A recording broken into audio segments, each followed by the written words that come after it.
איך מריצים קמפיינים בבלקים? מה הכוונה? נגיד ויש לכם עכשיו 1,000 אנשי קשר שאתם רוצים לדבר אליהם, אבל אתם רוצים לדבר ל-200 היום, 400 מחר, בין אם זה בשל מגבלה, נגיד והיה לכם 4,000 אנשי קשר באקסל, ויש לכם עכשיו כאן רק 1,000 שאתם יכולים, אז אתם רוצים לחלק את זה לבלקים. עכשיו אתם רוצים לעקוב אחרי שבהתחלה עשיתם 0 עד 1,000, 1,000 עד 2,000 וכן הלאה.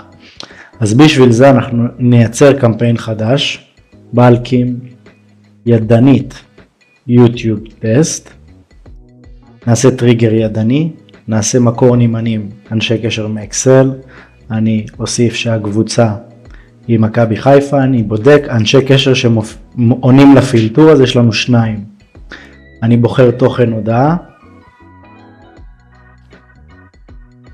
סתם טקסט פה ועושה צור קמפיין. עכשיו יצרתי את הקמפיין, עכשיו זה השלב שבו אני בעצם הולך להריץ אותו בבלקים ידנית, יש גם אפשרות של בלקים אוטומטית, עוד רגע נראה את זה.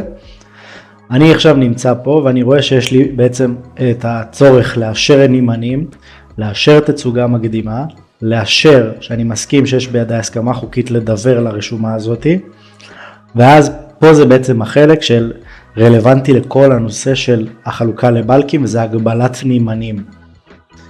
ההגבלת נמנים יש לי אפשרות לעשות סינון ידני או לתכנן בלקים מתוזמנים. בסרטון הזה אנחנו נתרכז בחלק הזה, סרטון אחר יהיה על החלק הבא. אז אני עושה 0 עד 1 ואני עושה החל סינונים. אתם רואים שזה פילטר והשאיר לי, אני שולח את ההודעה הזו מ-0 עד 1. עכשיו אני אעשה לדבר הזה שלח.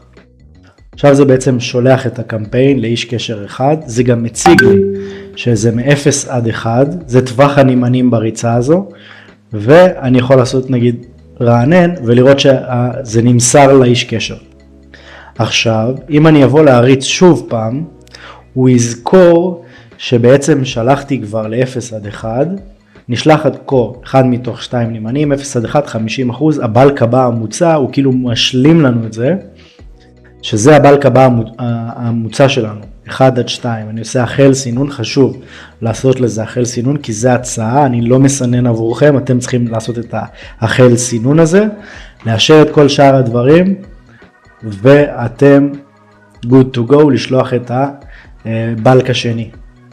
ואז על אותו דבר, בעצם זה היה גם עושה אותו דבר לגורם השני, וזה מציג לכם 1 מ-2, וככה אתם בעצם עושים את הדבר הזה.